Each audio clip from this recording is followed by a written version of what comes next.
bonjour à tous pour cet entretien à distance, entretien mensuel désormais, un peu après les présidentielles, plutôt vers le 15 avril, pour éventuellement un peu commenter cette actualité.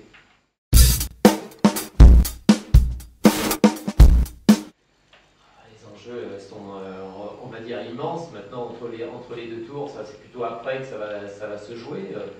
Bon, est-ce qu'il y a vraiment des différences sûrement dans les programmes actuellement? Est-ce qu'au final, il y aura des différences sur le programme économique? Tout est permis, certes, mais on peut en douter.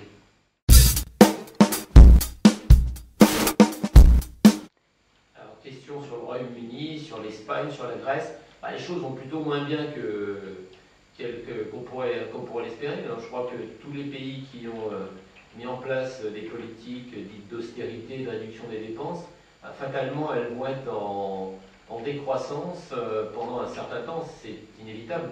La question de savoir si on va rebondir derrière.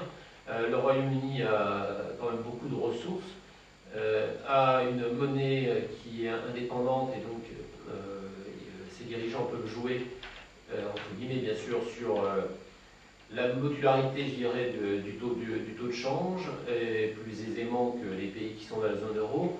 Et beaucoup d'experts s'accordent à penser, à tort ou à raison bien sûr, que le Royaume-Uni devrait mieux rebondir derrière. La question est certainement différente, par exemple pour la Grèce, que l'on voit s'enfoncer de plus en plus dans la récession. On parle de 5% cette année après 7% l'an dernier, et qui ne fait que s'enfoncer et dont on ne voit pas trop comment le rebond pourrait s'opérer. Donc voilà, donc nuance peut-être sur le Royaume-Uni. Bon, évidemment, on préférerait que le Royaume-Uni soit plus dynamique parce que c'est un de nos principaux partenaires commerciaux.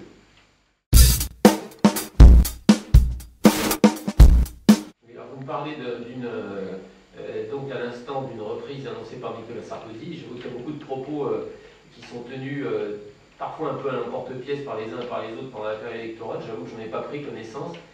C'est un scoop, hein. De toute façon, mais tant mieux. Enfin, je veux dire, si ça arrive.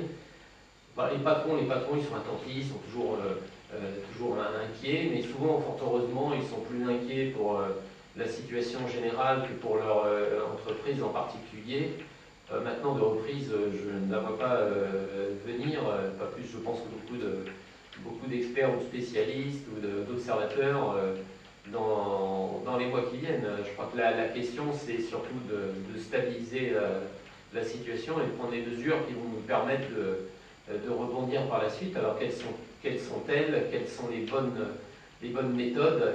Écoutez, on a deux candidats qui proposent peut-être des options a priori, je veux dire, avant les élections différentes, du moins sur certains aspects. Après, on verra.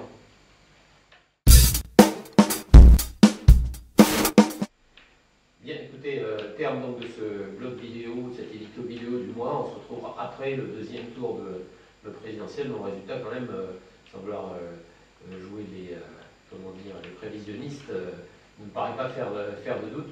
Mais bon, on fera un point d'ici un mois, et puis d'ici là, au lecteur, bien sûr. À bientôt.